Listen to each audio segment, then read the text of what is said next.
Hello नमस्कार दोस्तों, स्वागत है आपका अपने YouTube channel education first information 2.0 में। तो दोस्तों, ये वीडियो आपके लिए महत्वपूर्ण होने वाली है क्योंकि इस वीडियो में आपको महत्वपूर्ण सूचना देने वाले हैं। तो देखते हैं क्या है वो सूचना है आपकी डेंगू बुखार क्या है, जो भी हाल ही में काफ़ी वायरस फैल रहा है इसका। तो इसको बताएंगे क्या है ये, किस कारण से यह होता है, इसके उपचार क्या हैं और इसका बचाव क्या है। सबसे महत्वपूर्ण सूचना इसमें यह है कि डेंगू बुखार से किस प्रकार से बचा जा सकता है। तो इस वीडियो में आपको संपूर्ण जानकारी देने वाले हैं। देखो, संपूर्ण महत्व जानकारी, यानी इस वीडियो में महत्वपूर्ण जानकारी, संपूर्ण जानकारी देंगे आपको। डेंगू बुखार की रोकथाम बहुत आसान है। यदि आप जिसे हम बताएंगे उसके माध्यम से आप उपचार करोगे, बचाव करोगे और आप कारण जान जाओगे तो आप 100% बचाव कर लोगे। तो इस वीडियो के माध्यम से हम महत्वपूर्ण सूचना देंगे आपको। तो चलिए देखते हैं डेंगू बुखार, कारण, उपचार तथा बचाव।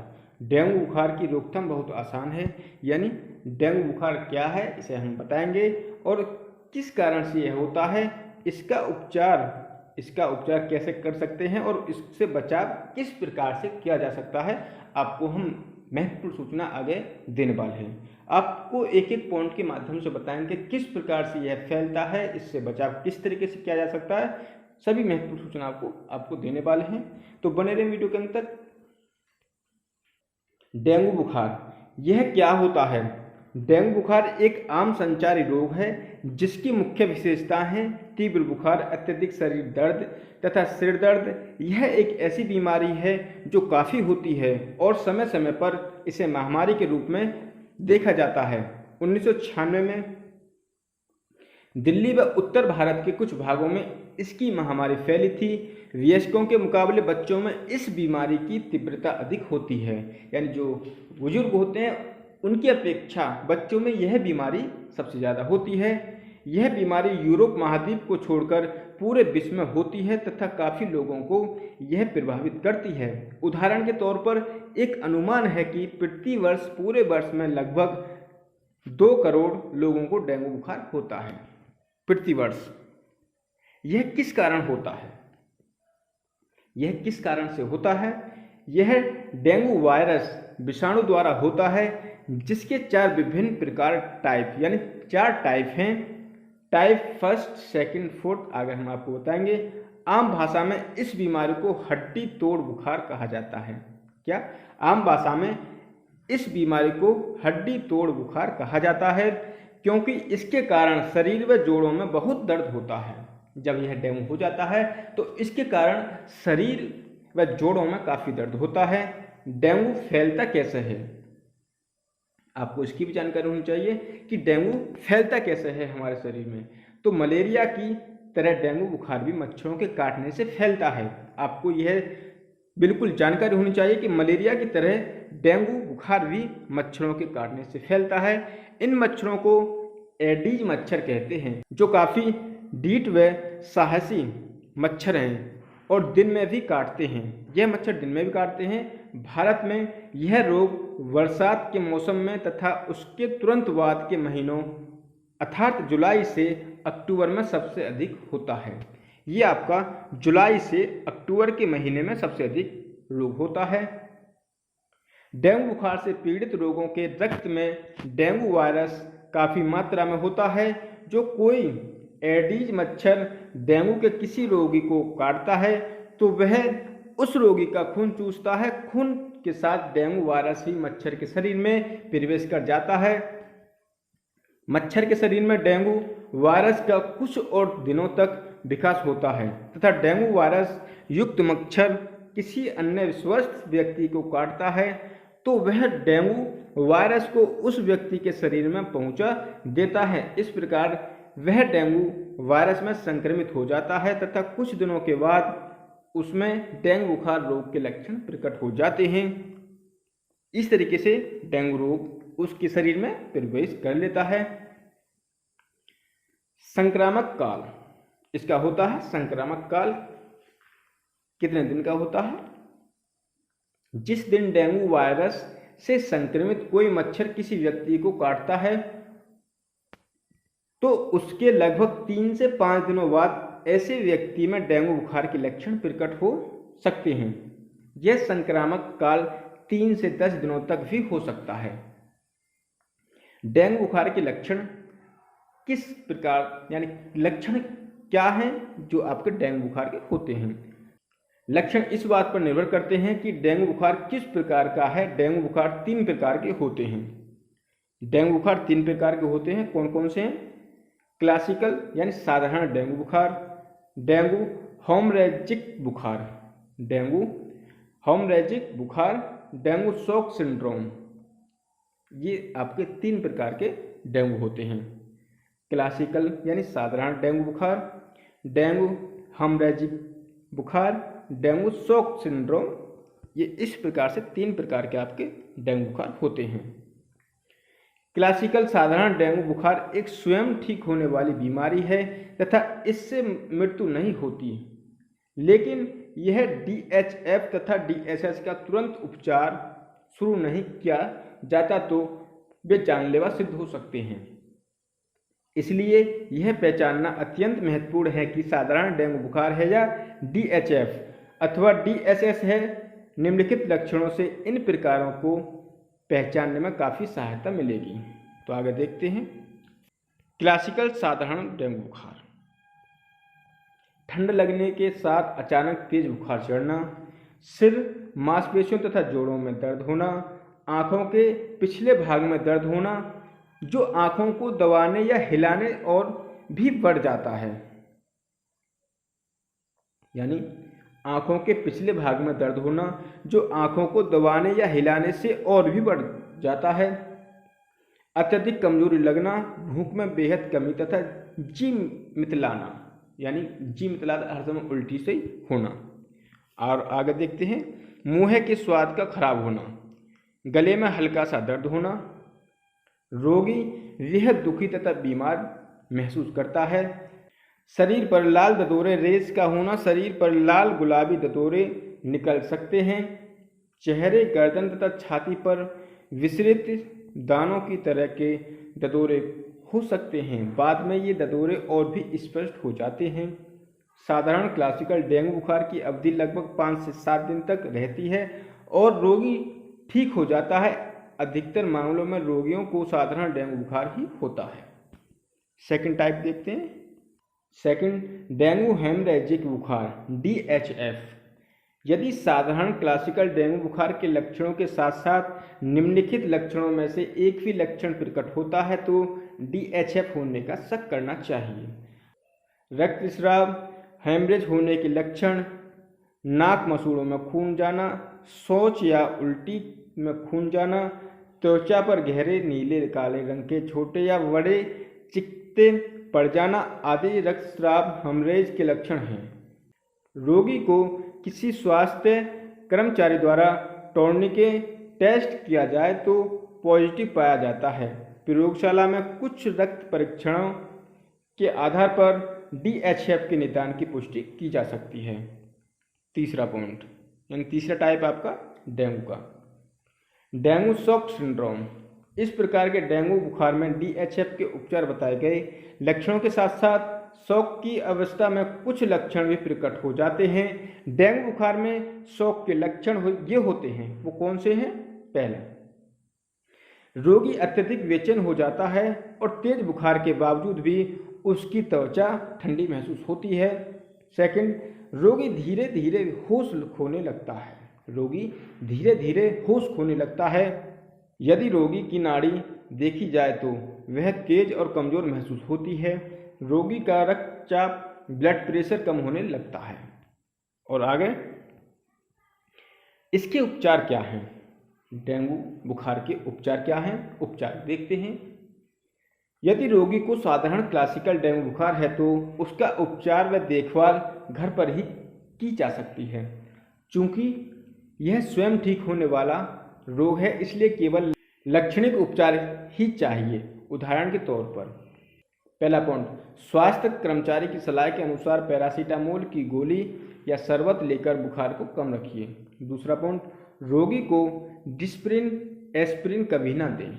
जब आपको डेंगू बुखार हो किसी को तो उनको डिस्प्रिन या एस्प्रिन कभी गोली नहीं देनी चाहिए।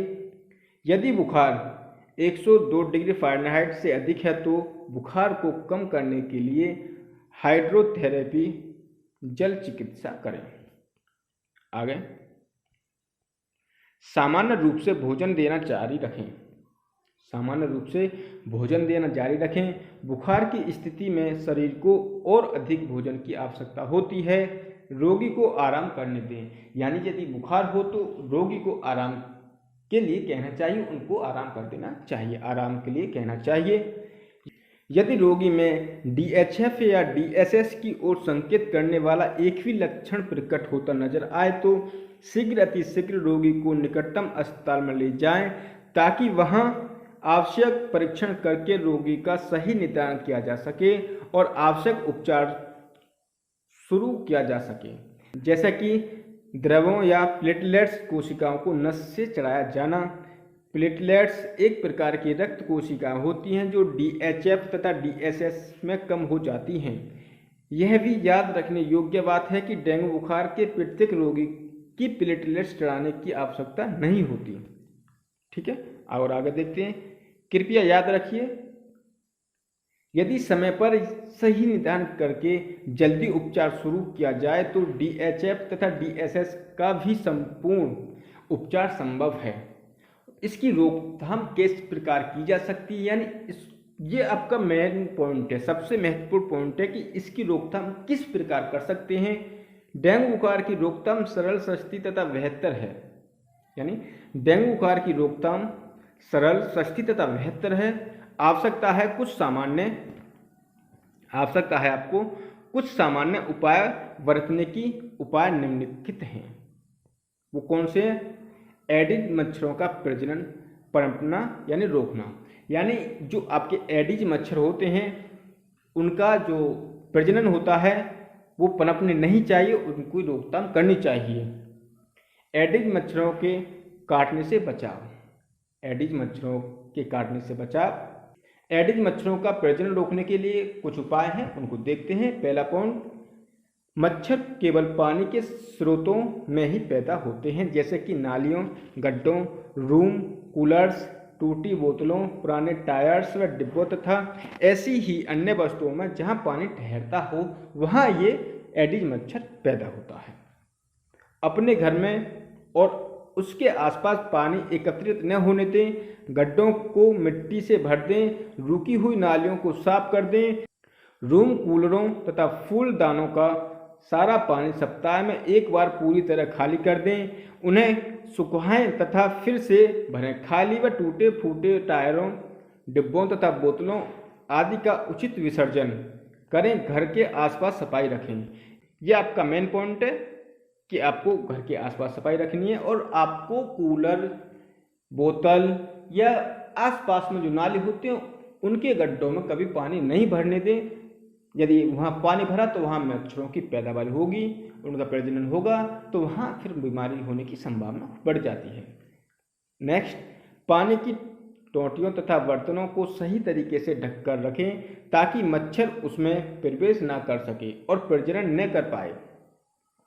यदि रूम, कूलरों तथा पानी की टंकियों को पूरी तरह खाली करना संभव नहीं है तो यह सलाह दी जाती है कि उनमें सप्ताह में एक बार पेट्रोल या मिट्टी का तेल डाल दें। प्रति 100 लीटर पानी के लिए 30 मिलीलीटर पेट्रोल या मिट्टी का तेल पर्याप्त है।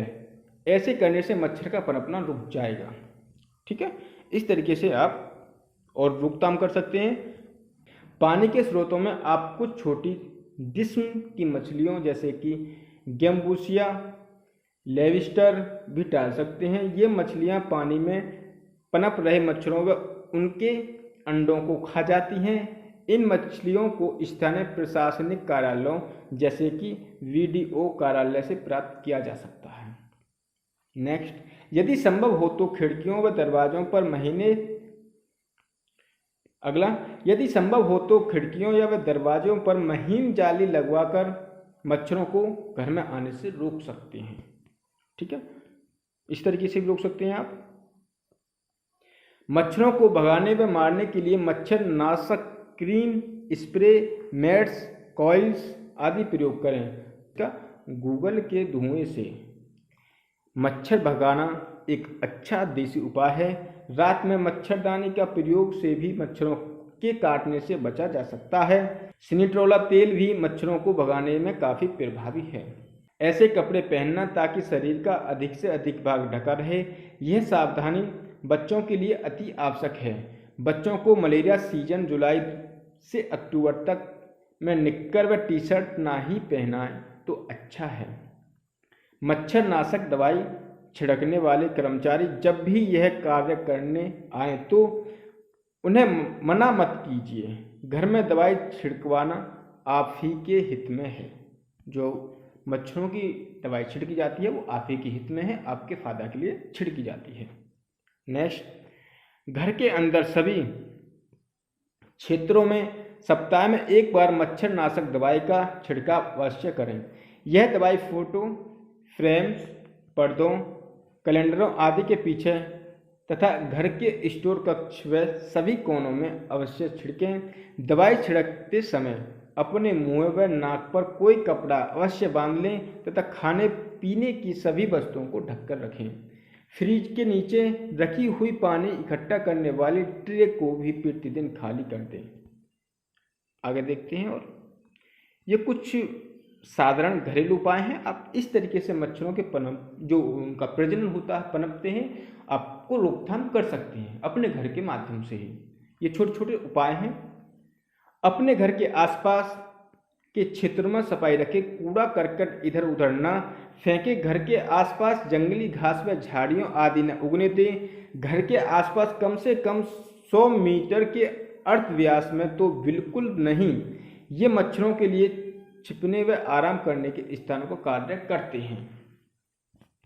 नेक्स्ट, आगे देखते हैं। यदि आपको लगता है कि आपके क्षेत्र में मच्छरों की संख्या में अधिक वृद्धि हो गई है या फिर बुखार से काफ़ी लोग ग्रसित हो रहे हैं तो अपने स्थानीय स्वास्थ्य केंद्र, नगरपालिका या पंचायत केंद्र में अवश्य सूचना दें। यह भी याद रखने योग्य बात है कि एडिज मच्छर दिन में भी काट सकते हैं, इसलिए इनके काटने से बचाव के लिए दिन में भी आवश्यक सावधानियां बरतें।